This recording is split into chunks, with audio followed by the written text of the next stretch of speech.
नमस्कार श्रोताओं, आज आप लोगों को सुनाने जा रही हूँ कहानी एतबारे मोहब्बत के भाग दो। समय बीतता गया कि एक रोज डॉक्टर ललित के साथ संगीता की मुलाकात हो जाती है, जो देहरादून के रहने वाला तथा उसी अस्पताल में नौकरी करता है। ललित और संगीता बचपन से ही एक साथ एक ही कक्षा में पढ़ाई करती थी। समय के साथ दोनों ही कंपटीशन में बैठकर डॉक्टर बने। संगीता ऑल इंडिया लेवल में तो ललित स्टेट लेवल में डॉक्टर की पढ़ाई करके फिर वहां पर ही ऑर्थोपेडिक सर्जन के रूप में काम करने लगा। बड़े लंबे समय के पश्चात ललित से मुलाकात होने पर संगीता के मन में फिर से नई रूप में रोमांस की भावनाएं जाग उठी, क्योंकि ललित शादी किए बगैर अब तक बैचलर रहा है। देहरादून में पहुंचने के पश्चात थोड़े ही दिनों में संगीता अपने आप को एडजस्ट कर लिया और अपनी ड्यूटी में जाने लगी। संगीता अपने मायके में रहती है। ऐसे में संगीता और उसकी पिता दोनों ही एक ही कार में ड्यूटी में पहुंचते हैं। ड्राइवर विकास उन दोनों को अस्पताल में छोड़ने तथा वापस लाने को जाता है। ऐसे में दिल्ली में उसे जितना परेशानी उठानी पड़ती थी उससे तो उसे आराम मिल ही गई है। अकेला पति और बेटी संग जो भी परेशानी होती थी वह अब नहीं रही, वरन यहाँ पर उसे बहुत से सहूलियत मिल जाती है, क्योंकि अपनी मायके की बात है ना। कुछ दिन बीत जाने के पश्चात एक रोज अचानक ऑर्थोपेडिक सर्जन ललित से संगीता की मुलाकात हो जाती है।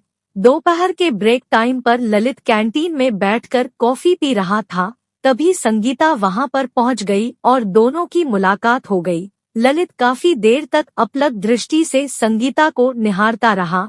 ऐसे में जब संगीता दूसरी टेबल पर बैठकर काफी और नाश्ता कर रही थी तो धीरे से ललित उठकर उसके सामने जाकर शंका भरे लहजे में पूछने लगा, आप डॉक्टर संगीता मैम है ना? आश्चर्यचकित लहजे में संगीता ललित के और ताकते हुए कहने लगी, आप।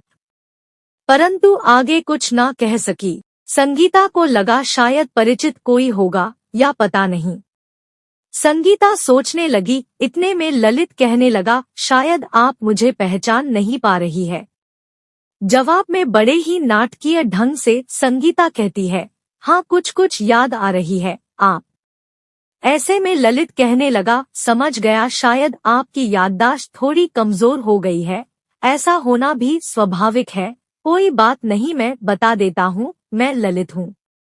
अचानक ललित के नाम सुनते ही संगीता की तन मन में ज्वार की लहरें की तरह तरंगे बहने लगी। अचानक उसकी चेहरे का रंग फीका पड़ गई और भावनाओं में बहने लगी। काफी देर के बाद संगीता कहती है, ललित, तुम ललित हो? तुम इतने दिन कहाँ रह गए? असल में इतने दिनों में तुम्हारे चेहरे कुछ बदल सा गया है, तो मैं पहचान ना सकी। आक्षेप जताते हुए ललित कहता है, मैं तो यहाँ पर ही था पर तुम यहाँ नहीं रही और मुझे नहीं लगता कि मेरा चेहरा कुछ बदल गया है, मगर इतने दिनों में तुम्हारे नजरें जरूर बदल गई है। तुम तो जानते हो कि मुझे कभी देहरादून को छोड़कर जाने का मन ना था। यहाँ के पहाड़ियाँ, यहाँ के वादियों के लोगों से मेरा प्यार मुझे कभी यहाँ से जाने की इजाजत नहीं दिया। ऊपर से मेरी बीमार माँ को मैं अकेला छोड़कर कहीं और जगह पर जाऊं, ऐसा मानसिकता कभी मेरा रहा नहीं, क्योंकि तुम तो जानते हो कि बचपन में ही मेरे पिताजी बीमारी का शिकार होकर स्वर्ग धाम में चले गए। तब से मेरी माँ मेरे लिए माता पिता दोनों का ही फर्ज निभाए हैं। ऐसे में मैंने उन्हें छोड़कर किसी और जगह पर जाऊं, ऐसा मेरे मन को गवारा ना था। हालांकि मैंने कोई बार माँ जी से कहा भी कि दूसरी शहर में जाकर अच्छे माहौल में रहेंगे, परंतु मेरी माँ को अपने शहर और अपने देहरादून को छोड़कर कहीं पर भी जाना पसंद नहीं, तो मैं भी यहाँ पर रह गया। यहाँ के मिट्टी, यहाँ के पहाड़ियों से अपंथ बनाकर रह गया। ललित के बातें धीरे धीरे संगीता के तन मन को प्रभावित करने लगी, मगर कुछ ना कह सकी। थोड़ी सी बातें हुई कि इतने में ब्रेक के टाइम समाप्त हो गई, तो ललित कहने लगा, अब तो टाइम खत्म हो गई है, डिपार्टमेंट में जाना होगा, फिर मिलते रहेंगे। इतने में ललित फिर से कहने लगा, ओहो, मैं तो भूल ही गया पूछने को कि तुम यहाँ पर कैसे आए। मैं तो फिर से मुलाकात की बात कह दिया। इतने में भीगी हुई लफ्जों में संगीता कहती है, तुमने कुछ गलत नहीं कहा, अभी 2-4 रोज ही हुई है मेरी यहाँ पर पोस्टिंग हुई है, अब तो हम लोगों की मुलाकात होते ही रहेगी। कहते हुए दोनों वहाँ से उठकर अपने अपने डिपार्टमेंट में चले गए। शाम को ड्यूटी खत्म करके संगीता और ललित दोनों ही अपने अपने घर में चले गए। संगीता रात की खाना खाकर अपने कमरे में चली गई और एकाएक ललित को लेकर भावनाओं में बहकती चली गई और फिर से अपने पुराने दिनों की याद में खो गई। स्कूल के दिनों में दोनों एक दूसरे को खूब प्यार करते थे। दोनों ने आपसी प्यार के रंग में रंग गई। हालत ऐसी कि पल भर एक दूसरे को देखे बिना सांसें चढ़ जाती है।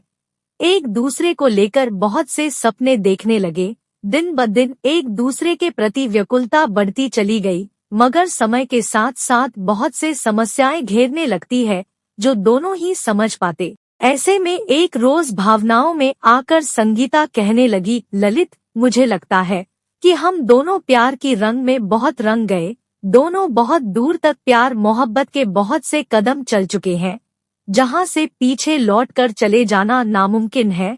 परंतु मुझे कभी कभी बहुत डर सी लगती है। इस बात की एहसास होती है शायद हमारे प्यार कामयाबी की सीढ़ी चढ़ पाएगी। कहना बहुत ही मुश्किल है, क्योंकि अब तो हमारे वास्तव जीवन की शुरुआत है। आगे हमारी पूरी जीवन पड़ी हुई है, राहें बहुत लंबी है। हमारे घरवाले चाहते हैं कि मैं पढ़ लिख कर डॉक्टर बनूं।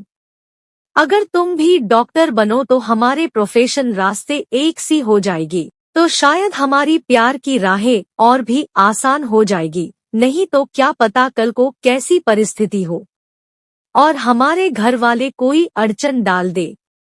एक गहरा सांस छोड़ते हुए ललित कहने लगा, शायद तुम ठीक कह रही हो। तुम्हारे पिताजी एक बहुत बड़े डॉक्टर हैं, माँ वकील है।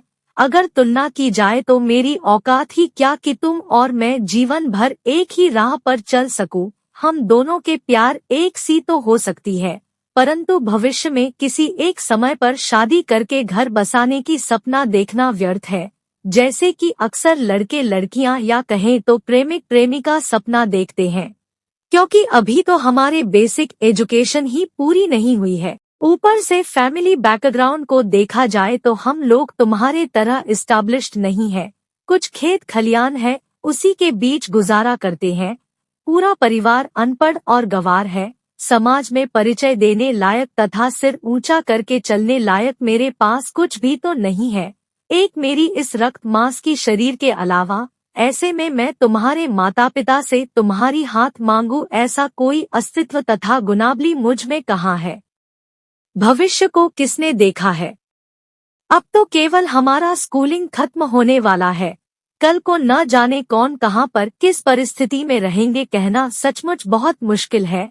तुम पढ़ लिख कर एक अच्छा डॉक्टर बनो, यह मेरा भी सपना है। मेरी दुआएं हमेशा तुम्हारे साथ रहेगा। तुम जीवन में कामयाबी हासिल करो, मेरी खुशी इसमें ही है। आगे हम दोनों एक साथ जीवन के सफर तय कर पाएंगे या नहीं, इस बात पर ज्यादा चिंता करने से कोई सॉल्यूशन नहीं निकलेगा, क्योंकि हम दोनों के सामाजिक स्तर बिल्कुल अलग है। सभी को जमाना के साथ चलना चाहिए, और राह चलते चलते कब कहाँ लोग खो जाते हैं, कुछ कहना मुश्किल है। हमारे प्यार की भविष्य भी कुछ वैसा ही होगा, तो उस पर आश्चर्य होने की कुछ नहीं रहता। अतः हमें समय के साथ साथ एक दूसरे को भूल जाने की कोशिश करना ही बेहतर होगा। कहते हुए पल भर में ही ललित के आवाज भीगी सी हो जाती है।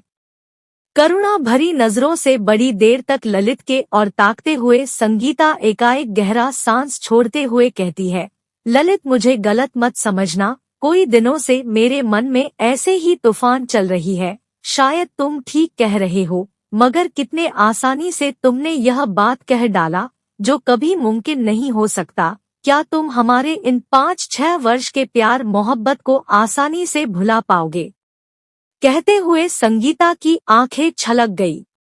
बड़ी देर तक चुपचाप रहकर ललित कहने लगा, तुम्हारे इस प्रश्न का कोई जवाब मेरे पास नहीं है, मगर परिस्थिति वश तुम्हें तो कोशिश करनी होगी ना, क्योंकि सभी को अपने अपने करियर के लिए बहुत से कुर्बानी देनी पड़ती है।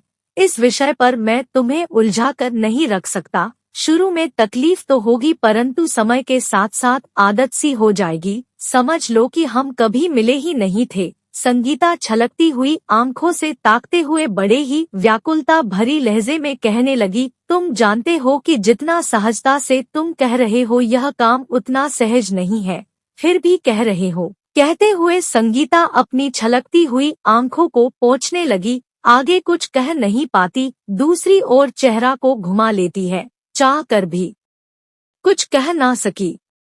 समाप्त। कहानी के अगले भाग के लिए हमारे साथ बने रहिए। धन्यवाद।